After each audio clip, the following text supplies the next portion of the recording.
So we've looked at the model, we've looked at how you implement it in your personal life, and now let's bring it into your team, into your organizations. One of the challenges that happens in strategic planning in any organization is a lot of energy gets spent coming up with the plan, and then it becomes a dead thing, and the team gets drawn off into activities and behaviors.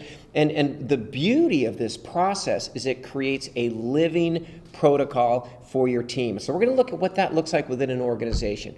Typically, we recommend what we call 90-day epics, and these fit right in with your quarters. And so what our teams are doing right now is they're finalizing their next quarter epic, and the way they did that is exactly what we've done. The team gets together and they go into the future. And this is where it gets really interesting. Some people look at that visualization exercise as kind of a woo-woo thing. Well, Google their senior leadership, that's the only way they run their organization. When they get together, they meet in 2 time frames, 1 year into the future and 50 years into the future. So think about this. The 1-year jump is for their strategic plan for this year. The 50-year jump is because Google is writing the story of our lives. And I vote, and I don't know if you agree with me, that we take responsibility for writing the story of our lives. Absolutely. And so in this strategic process, we as a team, we connect to the vision.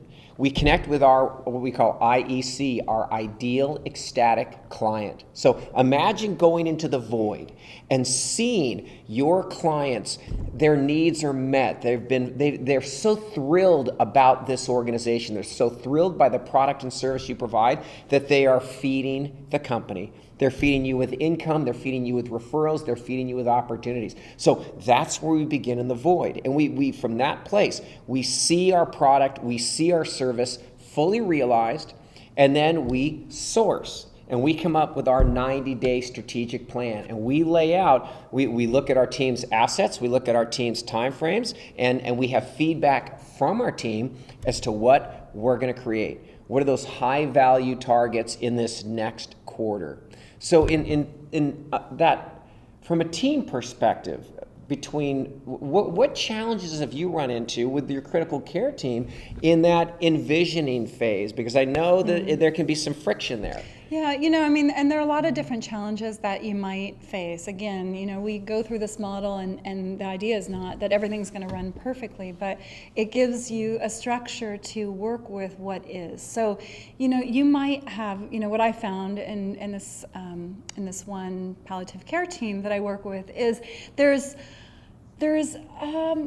a stuckness in wanting to kind of focus on what is and the problems and challenges that are currently there. So what happens a lot of times is if you can't go into that really imagining from that limitless possibilities and you're already shutting down, what happens is then it's harder to find those high value targets, because what happens is you're already editing, but you're making decisions about the future based on what's happening right now. And if you continue to do that, you start to feel stuck because you're not really going out. You have to be able to envision the possibility in order to even start moving that direction. Yeah, it's this imagining phase, the step one in an organization. This is where all the industry leaders live.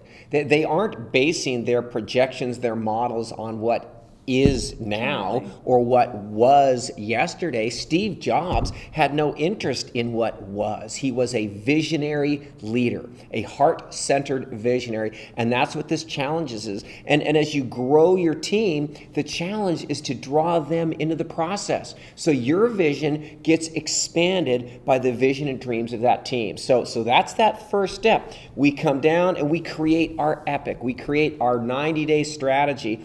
And what will happen with a lot of teams, we're working with a startup here in Santa Barbara, when they first began this process, their hit rates in their epics was about 50% in terms of their ability to track on time, to meet their obligations and commitments. Well, after a year of this process, they're at about 90, which is really thrilling to know that I can sit down and I know that I can hit these numbers, we can create these things, so the team is really living in creation.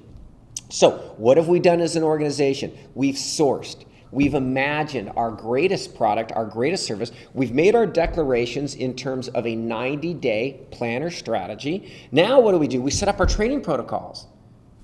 Does our team have what it needs to get to the next level?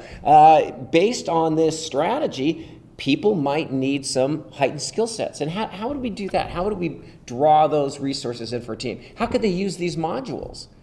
Well, certainly. I mean, that's one of the great things about these modules is being able to, and we've talked to some people who are using them in such a way that each team member is watching them at the same time, perhaps one module a week or for 2 weeks, implementing them or really connecting, maybe each person connects in with one or two of the the salient topics, and then coming back together as a team and being able to say, hey, what worked for you and how did this work and what about this, and using these modules as a way to train the team, to train your team to be able to be in all these areas, being able to imagine, being able to connect with that vision, being able to realize the value of training, being able to engage, and then being able to go out and do it and live it and create it, and then be able to review and make tweaks. Right, and what we're challenging you guys to do when your team watches one of these videos, have each member claim responsibility for a concept or principle, because what you're going to find is no two team members are going to pull out that same principle. So now your team is becoming integrated because each person is claiming a different principle to drive into the fabric of the team. So your organization is always training. Look at our engagement quotient. You as the team leader, you're walking in, you're taking a breath, and you're making sure you're all in. One of the things that we also challenge you to do organizationally, stop having meetings. Meetings drive people insane, and replace them with trainings. And that simply means when you get together with your team, there better be a reason. You need to identify what's the high value target, what's the greatest opportunity or challenge we're facing right now. Do some sourcing, then make a declaration. Look at who has the skill sets. Why are we doing this? This is a really fun part. When your team sets a strategy, attack it. Why are we investing our limited resources, our limited time in this process and not somewhere else? The more we attack it, the stronger it gets crystallized. And then let your team go. Let them implement. And then what do? They report back, right? What's working? What isn't? Where do we need to make course corrections? And now what happens, and again, whether you use a whiteboard or whether you're using a management software, it is constantly being updated. The plan isn't something, I hate walking into an organization and seeing, a whiteboard covered with activities, lists, goals, and achievements, and I'll look at it and it's dead. And I'll say, where are we? Oh, we did that 6 months ago, and no one's living from that. No one's updating. No one's activating it. So we talked about earlier about the dead teams as opposed to living teams, and this is what we're talking about. Is it's not just again one goal, and we all focus on that, and not, maybe sometimes we're not that passionate about it. It's living. It's a living process. And so what happens is if you shift that, what you were saying, get rid of meetings, which might have freaked you out a little bit, to get rid of meetings. But the idea is that it's a training, because it's focus, it becomes more efficient, and it's always connected back into that greater picture, that higher goal, that intention. And so if you have that, you have this opportunity with this model to go in and look at where are we weak, where are we strong, where do we need to tweak this a little bit, where do we need to make adjustments, and then it becomes living. And a live organization, let's imagine this. Imagine a training, or forget training, imagine a meeting. And at the front of the room you have a talking head, and the talking head is vomiting information that you could have received in an email that certainly isn't germane or time essential. And how many of us have been to those meetings? The meetings are considered one of the #1 time stealers by team members across the country. So let's erase that meeting and let's put in a training where the team is brought in. You've already given the information to the team. You got that through an email. And now you're actively engaging. You're creating an environment. You're creating a space where people get to show up. People are challenged to participate. That's what's really fun. You as the team leader, if you're in my training, you're going to be participating.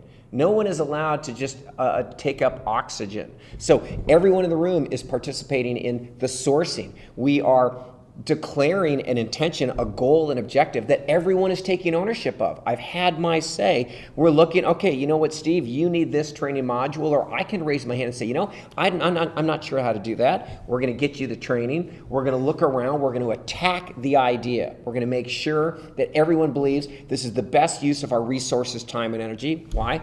Because we're betting our lives on it. Yeah. And rather than having someone show up and talk at you, where there's no engagement, there's no connection, this is an opportunity to create together. And we firmly believe, and we live, that if you lose out on really engaging and creating an environment that everyone in the team can show up fully, you lose out on all these incredible gifts. You lose out on incredible energy. You lose out on gifts that you may not even know about ahead of time. So part of it is creating this space, and the reason why language, if you say training, it's kind of we show up, right. We're there. A meeting is, just physically, you'll notice it's a little bit more dead. It's a little bit more stagnant.